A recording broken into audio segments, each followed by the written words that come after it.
ilang makaisunan ang yang gigamitan ng golden cup na ay blood, and that blood are the blood of faithful servants sa Ginoo. So maabot ang panahon sa entay sa kaigsuonan, grabe yun ang mga paglutos, no? Labi na atong Christian faith na sulayon yun, asa ka puto, kay mo reign, mo rise up ang great na religion. Okay, this spiritual immorality, kini iya ang gidala mga kaigsuonan. No, siya ang maghari, and she was dictated by the great mga non-prominent sa tibuok kalibutan unsay ang nilang buhaton. Okay, sa iyang background. The title is not the literal Babylon, but it is the spiritual mystery. Kanang Babylon, dito mag-mention nato is dili itong word na Babylon is dili to siya nanak lang. So nag-represent na siya sa espirituhanon nga mystery nga siya ang source sa mga mother sa mga abominations, mga idolatry, mga dili, mga maayon nga mga kinaiya, mga laway nga mga kinaiya mga siya ang magdala. No, this harlot was larger than any one branch of religious institution. Kini siya nga harlot, siya ang magdala og relihiyon. Ang kani siya nga relihiyon, siya ang himuon nga sundot sa tanan. Ang iyang rule, mahimo siya one rule nga gusto niya nga this religion will be worship sa tanan. No? Worship sa tanan. She is the embodiment of Satan's own economical movement. The religion of the world system. The woman pictures the false religion that will dominate the world in the tribulation period. No, kanang kinsa man ang mention of religion. Basta mustorya ka sila, everything sakto. Wala nila eksakto sila ra gyud mga na isa. Ilang yung iba-fight na sila eksakto. And these are sign nga ani siya ang klaseng pundok makaisa group makaisunan. Ang source ani nila is kining evil nga si Satan. Nga muna mo reign sa unahan, no? Muunahan para malinla, no, ang makatawan sa Ginoo. Okay. Okay.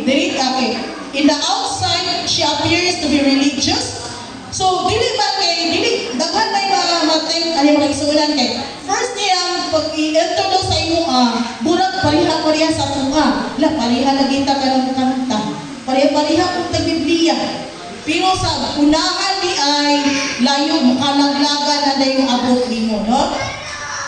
All the nations will be unified by faithful religion system. So, ang iyang purpose ani ang bird na kaisunan yung beauty is magtukod siya og mga piki nga sistema sa dinasa pagtuo sa relihiyoso nga pagtuo. No? Kay ano sa Babylon man, kay diha naka-set up, no, sa entire kalibutan ang false religion, no, the mothership of ultimate false religion that rules the world. Mo gali lang ang gipuo na sa Ginoo, no, wala sila gusto yun sila maabot dito sa langit, no, muna naggiwala na human na kaisunan. A group of people that expresses the true expression of Christianity but tolerate sexual immorality among their members. Kaya usa ka representation karon. Nagtuutan ang halagan ka sa Ginoo na agsimba ka makaisunan, pero mga sukwahi gihapon nga mga ginabuhat nato nga wala nalipay ang Ginoo nagsigi ng gihapon. Doon ang araga kuyanan gihapon sa iglesia makaisunan.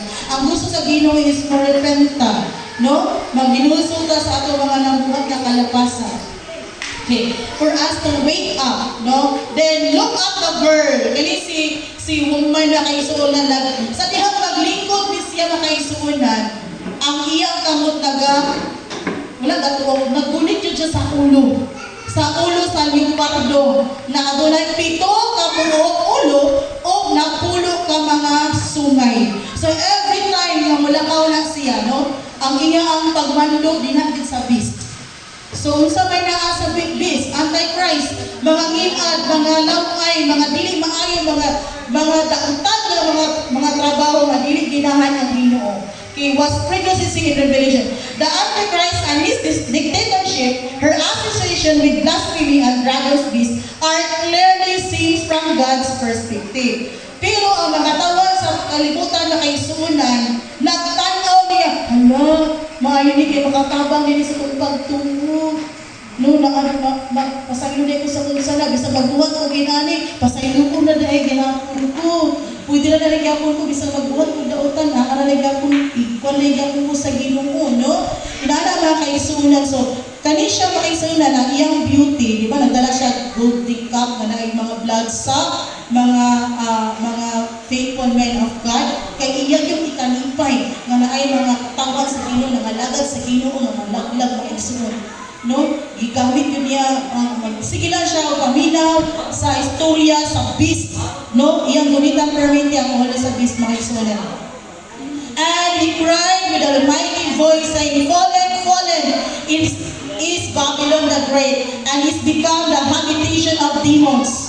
So kung undergo na rin siya ng makaisunan na rin klase, no, ng kanina spirito ng klase sa babae makaisunan, siya ang, no, siya ang mupuno, no, sa tibuok kalibutan nga dili maayo ng mga unclean spirits, no, gipuy-an sa mga demons nga mga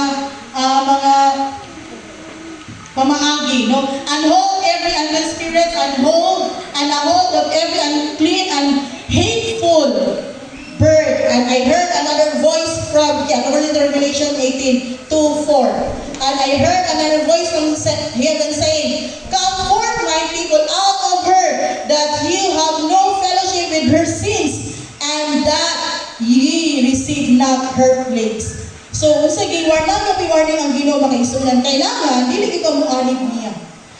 Musiparit yun ka. So, meron kasi, hindi mo putlon. Kundang mo na yung nakaisunan. Musiparit ka sa pagbuhat o maayo. Kaya nga naman, sa Ginoo, Andrei, iyan yung laglagon. No, together, alin yung makaisa katapusan kapanahonan.